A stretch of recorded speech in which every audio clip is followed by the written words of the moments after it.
Hello student. तो आज हम बात करने वाले हैं हाइड्रो इलेक्ट्रिक पावर प्लांट की।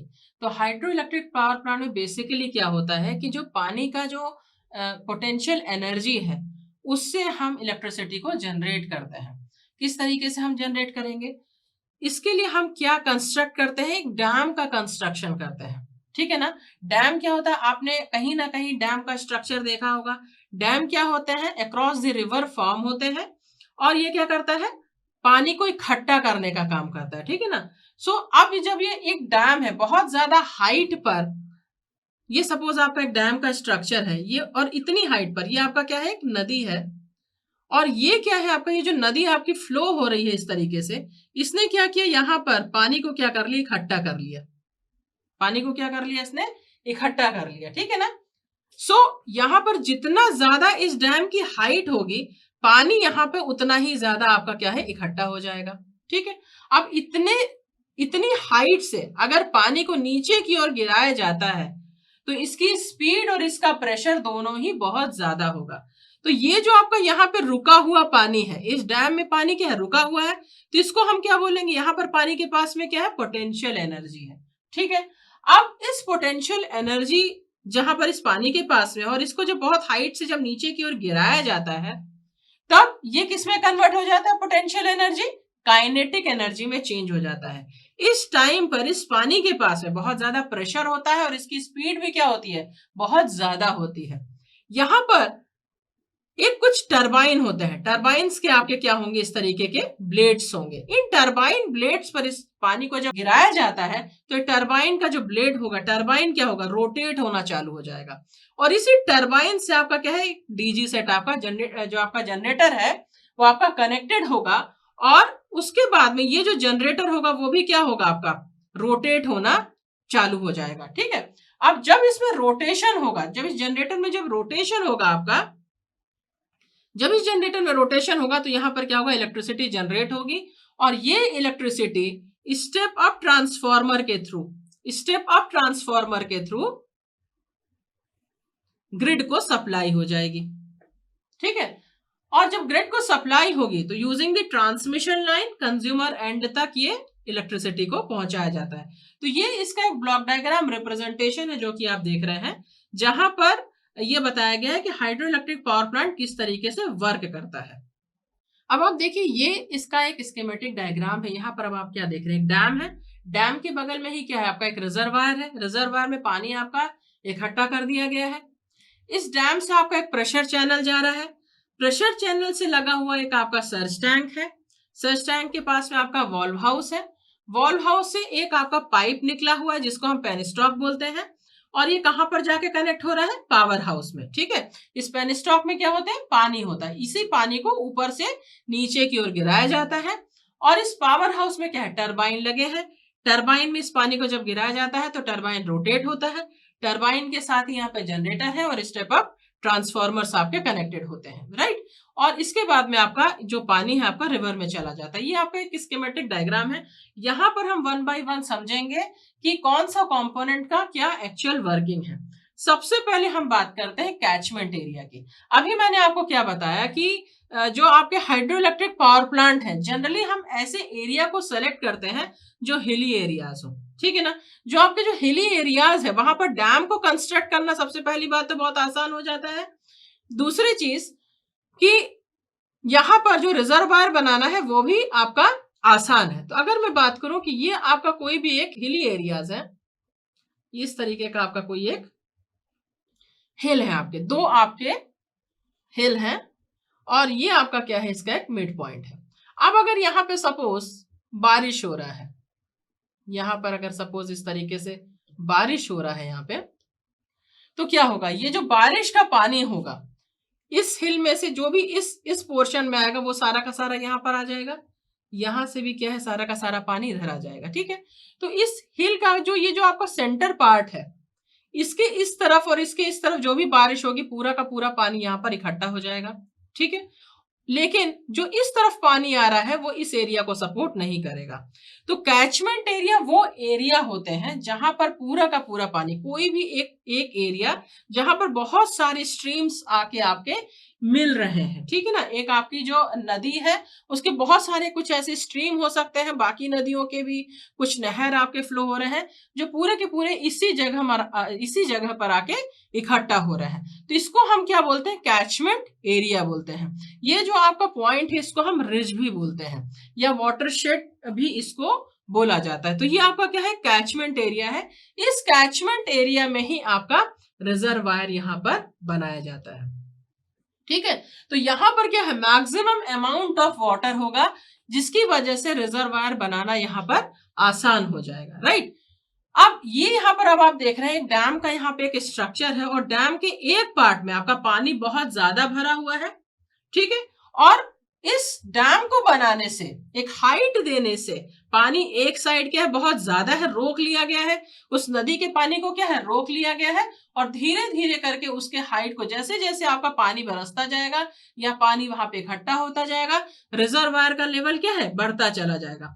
तो रिजर्वायर क्या है, जलाशय है, ठीक है ना, जिसको हम हिंदी में क्या बोलते हैं, जलाशय बोलते हैं, ठीक है। तो जब भी आपका पानी बरसता है तो इस रिजर्वायर में पानी क्या है आपका इकट्ठा होता चला जाएगा और इस पानी का यूज हम, इस पोटेंशियल एनर्जी का यूज हम इलेक्ट्रिकल एनर्जी के लिए भी, इलेक्ट्रिकल एनर्जी को फॉर्म करने के लिए यूज करते हैं। दूसरा एडवांटेज क्या है कि जब पानी नहीं बरस रहा है, जब रेनी सीजन है, तब तो अपने आप इसमें पानी बहुत ज्यादा हमें मिलता चला जाएगा।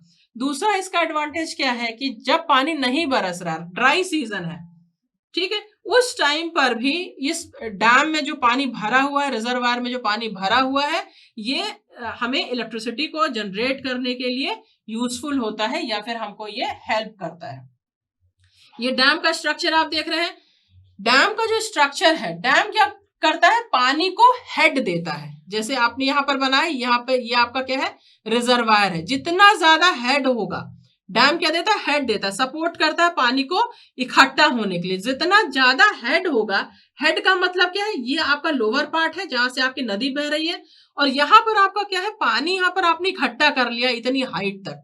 तो जो इसका हाईएस्ट पॉइंट है और जो इसका लोएस्ट पॉइंट है, इसके बीच में जो डिफरेंस है उसको हम क्या बोलते हैं, हेड बोलते हैं। तो डैम बेसिकली क्या देता है, डैम हेड प्रोवाइड करता है, ठीक है।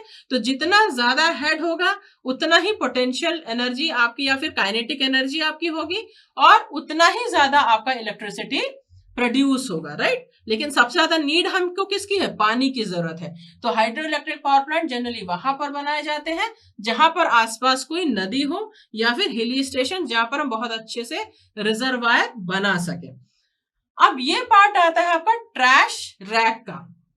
अब आप इस डायग्राम में देखिए, डैम के पास में जहां पर आपका रिजर्वायर बना हुआ होता है, डैम के पास में चूंकि ये नदी का पानी है तो यहां पर इस तरीके का एक जालीनुमा संरचना बनी हुई होती है। जैसा कि आप इस डायग्राम में देख रहे हैं, एक जाली है ये। अब ये जाली क्या करता है, जाली क्या करता है, नदी है, नदी में कुछ भी कोई कचरा हो सकता है, कुछ बड़े कचरे हो सकते हैं, पत्थर हो सकता है, कुछ भी हो सकता है यहाँ पे। तो ये क्या करता है, इन कचरों को रोक देता है। अब इसको रोकने का फायदा क्या है, इसको रोकने का फायदा क्या है कि ये जो डैम का जो पॉइंट है जहां से आपका पानी बहुत तेजी के साथ में बहाया जाता है और ये यहाँ पे आपकी जाली बनी हुई है यहाँ पे, तो ये क्या करता है, कचरे को अगर रोक लेगा तो पानी जो है यहाँ से फिल्टर आउट होके निकलेगा। तो इसका फायदा क्या हो जाएगा, तो जो भी टरबाइन में, अगर ये पानी सीधा कहाँ जा रहा, पाइप से होता हुआ टरबाइन में जा रहा है, ठीक है। तो पाइप से होता हुआ अगर टरबाइन में जा रहा है तो टरबाइन के ब्लेड में किसी भी तरीके के पत्थर या फिर कोई ऐसे कचरे ना टकराए, पता चल रहा है कि टरबाइन की ब्लेड टूट गई या उसमें कोई खराबी आ गई, ठीक है। तो उसको रोकने के लिए, इस तरीके के डैमेज को रोकने के लिए इस तरीके के ट्रैश रैक डैम के साइड में बना दिया जाता है ताकि सारे के सारे जितने भी कचरे हैं वो हटाए जा सके, ठीक है। अब बात करते हैं हम लोग यहाँ पर जो आप देखिए, इसके बाद आता है आपका एक प्रेशर चैनल। अब ये प्रेशर चैनल क्या है, आपको क्लियर है, यहाँ पे इस पार्ट में आपका एक प्रेशर चैनल दिया हुआ है, ये आपका एक प्रेशर चैनल है। इस प्रेशर चैनल से होता हुआ पानी आपका क्या है, आगे की ओर बढ़ता है और यहाँ पर क्या है, कुछ वाल्व हाउस बने हुए हैं, ठीक है। वाल्व हाउस के पहले आपका सर्च टैंक, इसको हम लोग बाद में समझेंगे, पहले हम लोग समझते हैं वाल्व हाउस क्या है। अब वाल्व हाउस क्या करता है, यहाँ पर पानी को रेगुलेट करता है कि कितना पानी हमें आगे पेनस्टॉक को हमें देना है, ठीक है। तो ये जो आपका जो स्ट्रक्चर है, ये अब आप देखिए, ये आपका क्या है, पेनस्टॉक है। पेन स्टॉक के थ्रू ये जो पानी है आपका प्रेशर से नीचे की ओर जाता है, प्रेशर से नीचे की ओर जाता है। ये जो आपके पेन स्टॉक है जनरली स्टील के बने हुए होते हैं और काफी इनका जो डायमीटर होता है बहुत ज्यादा होता है, करीब करीब 3 मीटर 6 मीटर इस तरीके का इसका स्ट्रक्चर होता है। ठीक है, सो इस पेन स्टॉक से होता हुआ जो पानी है आपका वो नीचे की ओर जाता है। अब यहां पर आप देखिए, जब पेन स्टॉक से पानी नीचे की ओर जाता है तो ये क्या करता है, टरबाइन से जाके टकराता है। यहां पर आपके टरबाइन है और ये टरबाइन की ब्लेड से इस तरीके से पानी आपका क्या है, टकराता है। अब टरबाइन में भी यहाँ पे टरबाइन के पास में, जब पेन स्टॉक और टरबाइन के पास में यहाँ पर कुछ वॉल्व होते हैं, कुछ गवर्नर्स लगे हुए होते हैं। जैसे सपोज हमें टरबाइन को इमीडिएटली रोकना है या फिर शट डाउन करना, हमें पानी की जरूरत नहीं है, तो ये क्या करेगा, गवर्नर क्या करेगा, ये वॉल्व क्या है, बंद हो जाएगा। अब जब ये बंद होगा तो ये जो पेन स्टॉक जहां से पानी जो है बहुत तेजी के साथ आ रहा है, अब ये पानी का प्रेशर बढ़ जाएगा। अब अगर इस पानी का प्रेशर बढ़ जाता है तो पेन स्टॉक को टूट जाने का खतरा हो सकता है। सारा का सारा प्रेशर किसके ऊपर आ जाएगा, पेन स्टॉक के ऊपर आ जाएगा। तो पेन स्टॉक क्या हो सकता है, डैमेज हो सकता है, टूट सकता है। ठीक है ना, पेन स्टॉक ही टूट जाएगा तो बहुत बड़ा डैमेज हो जाएगा। तो यहां पर क्या बनाए जाते हैं, सर्ज टैंक इस तरीके से बनाए जाते हैं। ये जो पानी यहाँ पे रोक दिया गया वो पूरा का पूरा पानी कहाँ चला जाता है, सर्ज टैंक में चला जाता है। ये सर्ज टैंक में इस तरीके से पानी इकट्ठा हो जाता है। ठीक है, तो यहां पर पेन स्टॉक के पास जो प्रेशर है वो कम हो जाता है। दूसरा चीज क्या है कि जब हमें लोड ज्यादा है या पानी की हमें ज्यादा नीड है तो पेन स्टॉक से तो पानी आ ही रहा है, सर्ज टैंक भी पानी यहाँ पर सप्लाई कर देता है। ठीक है, सर्ज टैंक भी यहाँ पर पानी को सप्लाई कर देता है। तो सर्ज टैंक क्या है, एक तरीके से एक सेफ्टी के लिए लगाया गया है ताकि किसी भी तरीके का डैमेज पेन स्टॉक में ना हो। तो ये हो गया आपका पेन स्टॉक की चीज। अब आपको आई थिंक सर्ज टैंक आपको समझ में आ गया होगा। इसके बाद अब आप देखिए, ये तो आपका कंस्ट्रक्शन वाइज हो गया कि जितनी भी चीजें आपकी यहाँ पे कनेक्टेड है उसके बारे में मैंने अभी आपको बताया। अब ये जो टरबाइन है, टरबाइन क्या होगा, जैसे ही पानी यहाँ पर आएगा टरबाइन की ब्लेड क्या है, रोटेट होना चालू हो जाएंगे। और टरबाइन की ब्लेड जब आपकी रोटेट होगी तो टरबाइन से क्या कनेक्टेड है आपका, टरबाइन से आपका कनेक्टेड है जनरेटर से। ठीक है, तो आप यहां पर देखें, टरबाइन में जब आपका पानी आता है तो टरबाइन जो है आपका रोटेट होना चालू होता है और टरबाइन से ही आपका क्या कनेक्टेड है, जनरेटर कनेक्टेड है आपका। तो जनरेटर क्या होगा, इलेक्ट्रिसिटी को जनरेट करेगा। ठीक है, तो ये सारा का सारा जो स्ट्रक्चर है पावर हाउस में होता है, ये सारा का सारा स्ट्रक्चर पावर हाउस में होगा। और पावर हाउस में ट्रांसफॉर्मर्स भी कनेक्टेड होते हैं, जो आपकी इलेक्ट्रिसिटी जनरेट हो रही है यूजिंग दिस ट्रांसफॉर्मर्स आपके ग्रिड में सप्लाई हो जाता है। अब बात आती है कि जो आपका जो टरबाइन है, टरबाइन से तो पानी टकराया, अब ये पानी टकरा के गया गया कहां पर, तो कहां चला जाता है, इससे कुछ ड्राफ्ट ट्यूब निकले हुए होते हैं। अब इन ड्राफ्ट ट्यूब की मदद से जो पानी है आपके टेल रेस में चला जाता है। ठीक है ना, और टेल रेस से ये क्या है, लास्ट में इस रिवर में ही पानी आपका चला जाता है। ठीक है, रिवर में ही पानी आपके चले जाते हैं। जैसे आप यहाँ पर आप देख रहे हैं कि टेल रेस से होते हुए आपका क्या है, ये फर्दर आगे की ओर पानी आपका बढ़ जाता है। अब इसके अलावा कुछ और पॉइंट्स हैं, यहाँ पे कुछ और स्ट्रक्चर हैं जो इस डायग्राम में आपके मेंशन नहीं है, पर आपका जब हाइड्रो इलेक्ट्रिक पावर प्लांट की बात की जाती है तो वहां पर बहुत इंपॉर्टेंट पार्ट होता है। जैसे कि आपका स्पिलवे, स्पिलवे क्या होता है, स्पिलवे जनरली वो पार्ट है डैम का जहां पर से अगर आपका ओवर एक्सेस पानी हो जाए, जैसे कि आपका ये डैम है और डैम में पानी भरा हुआ है, पानी बारिश बहुत ज्यादा हो रही है और पानी का लेवल बहुत ज्यादा हो गया, तो पानी क्या है, इसके ऊपर से भी बहना चालू हो सकता है, इसके ऊपर में से भी बहना चालू हो सकता है। तो इस कंडीशन में कई बार ये डैम को ही बहुत बड़ा खतरा हो जाता है। ठीक है, तो यहां पर क्या बनाए जाते हैं, डैम के पास में गेट बनाए जाते हैं। डैम के पास में क्या है, गेट बनाया जाता है ताकि ये पानी क्या है, निकल जाए। तो जो आपका जो स्पिलवे है आप देखिए, कुछ आपके इस तरीके के प्लेटफॉर्म जैसे आप डायग्राम में देख रहे हैं, कुछ प्लेटफॉर्म स्ट्रक्चर का होता है और यहां से आपका जो एडिशनल पानी है वो बहा दिया जाता है। ठीक है, ताकि यहाँ पर जो फ्लड वगैरह, अगर ये गेट नहीं खोला जाता है तो फ्लड वगैरह की भी संभावना हो जाती है। तो टाइम टू टाइम जब जैसे ही आपका पानी एक्सेस होने लगता है तो हम टाइम टू टाइम इस गेट को खोलते रहें ताकि ये जो आपका एडिशनल पानी है वो रिवर्स में चला जाए, फ्लड वगैरह का जो पॉसिबिलिटी है वो ना आने पाए, ठीक है। अदरवाइज ये क्या है, कई बार अगर ये गेट नहीं भी खुलते हैं तो बांध के टूट जाने की भी स्थिति होती है, और अगर बांध टूट गया, डैम अगर टूट जाता है तो आसपास का पूरा एरिया क्या हो जाएगा, डैमेज हो सकता है, ठीक है। तो ये हो गया आपका स्पिलवे। इसके बाद एक पॉइंट आता है आपका फोरबे। फोरबे क्या होता है, ये जो आपका रिजर्वायर यहाँ पर बनाया हुआ है, इस रिजर्वायर के ठीक पहले, मींस डैम से ठीक पहले कुछ एक आप देखिए एक गड्ढा जैसा एक स्ट्रक्चर यहाँ पर बनाया गया है। मींस ये आपका क्या है, रिजर्वायर है, और इसके बाद में ये आपका क्या है, फोरबे बना हुआ है। मींस यहाँ पर पानी क्या है, इकट्ठा कर दिया गया है, पानी क्या है यहाँ पे इकट्ठा कर दिया गया, और ये आपका डैम है, ये आपका डैम का स्ट्रक्चर है, ठीक है। तो यहाँ पर ये जो पानी आपका इकट्ठा किया गया है, ये शॉर्ट जो छोटे जो आपके हाइडल पावर प्लांट है उसके लिए है, जहां पर आपके सर्ज टैंक यूज नहीं होते हैं। जहां पर आपको सर्ज टैंक नहीं लगाना है वहां पर अब आप एक फोरबे लगा देते हैं, ठीक है। तो कई बार इस फोरबे में पानी इकट्ठा हो जाता है और इस फोरबे से ही पानी क्या है, पेनस्टॉक के थ्रू सप्लाई कर दिया जाता है। क्लियर है। सो ये हो गया आपका फोरबे का स्ट्रक्चर। अब पावर हाउस आपको बता दिया कि पावर हाउस में आपका जो टरबाइन है, जनरेटर है और आपके ट्रांसफॉर्मर्स आपके कनेक्टेड होते हैं।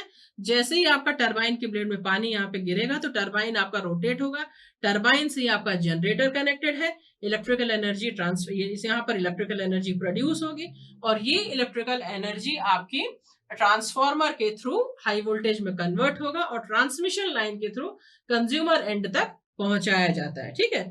अब इसके बाद में बात आता है कि जो आपका जो हाइड्रो इलेक्ट्रिक पावर प्लांट है उसके क्या एडवांटेज है। अगर मैं इसको थर्मल पावर प्लांट से कंपेयर करूं तो थर्मल पावर प्लांट की तो एक तो एफिशिएंसी बहुत कम होती है, पर सबसे ज्यादा जो यूज होने वाला प्लांट है वो थर्मल पावर प्लांट ही है, पर पॉल्यूशन बहुत ज्यादा होता है। अगर मैं हाइड्रो इलेक्ट्रिक पावर प्लांट की बात करूं तो हाइड्रो इलेक्ट्रिक पावर प्लांट में जो पॉल्यूशन है वो नेग्लेजिबल है, ठीक है। तो अगर थर्मल पावर प्लांट के बाद में सबसे ज्यादा अगर कोई प्लांट यूज होता है तो आपका हाइड्रो इलेक्ट्रिक पावर प्लांट है, पर जो आपका हाइड्रो इलेक्ट्रिक पावर प्लांट है वो 24 घंटे यूज नहीं होते हैं। जब भी हमें पीक लोड की बात होती है कि जब भी हमें पीक लोड चाहिए है और पीक लोड रिक्वायरमेंट है, तब आपके जो हाइड्रो इलेक्ट्रिक पावर प्लांट है वो रनिंग मोड में आते हैं और उसको हम यूज करते हैं, ठीक है। तो इस तरीके से आपको समझ में आ गया होगा कि जो आपका थर्मल पावर प्लांट है या फिर जो आपका हाइड्रो पावर प्लांट है, देखिए दोनों में सेम चीजें हो रही हैं। थर्मल पावर प्लांट के केस में हम लोग क्या कर रहे हैं, स्टीम जनरेट कर रहे हैं और टरबाइन को घुमा रहे हैं। यहां पर हम पानी के प्रेशर से काइनेटिक एनर्जी में चेंज करके पोटेंशियल एनर्जी को काइनेटिक एनर्जी में चेंज कर रहे हैं और टरबाइन को घुमा रहे हैं। तो अल्टीमेटली हम कर क्या रहे हैं, अल्टीमेटली हम क्या कर रहे हैं, टरबाइन को घुमाने का कुछ ना कुछ देख रहे हैं, कुछ ना कुछ व्यवस्था ढूंढ रहे हैं कि हम किस तरीके से टरबाइन को रोटेट करें, और टरबाइन से चूंकि हमारा जनरेटर शाफ्ट कनेक्टेड है तो जनरेटर रोटेट होगा और इलेक्ट्रिसिटी जनरेट होगी। तो ये पूरा का पूरा जितना भी स्ट्रक्चर है, चाहे मैं हाइड्रो इलेक्ट्रिक की बात करूं चाहे मैं थर्मल पावर प्लांट की बात करूं, ये सारा का सारा तामझाम किसके लिए, टरबाइन को घुमाने के लिए है। तो आप टरबाइन को घुमाने के लिए आप चाहे स्टीम से घुमाइए, पानी से घुमाइए, गैस से घुमाइए, तो अल्टीमेटली क्या है, अगर जैसे आपका टरबाइन शाफ्ट रोटेट होगा जनरेटर रोटेट होगा और इलेक्ट्रिसिटी जनरेट हो जाएगी, राइट। सो ये दोनों में डिफरेंस है कि जो आपके जो थर्मल पावर प्लांट है वो बेस लोड प्लांट की तरह यूज होते हैं, पर जो आपके जो हाइड्रो इलेक्ट्रिक पावर प्लांट है वो पीक लोड में यूज होते हैं। और इसमें क्या पॉल्यूशन बिल्कुल नहीं है, बट थर्मल पावर प्लांट में पॉल्यूशन बहुत ज्यादा होता है।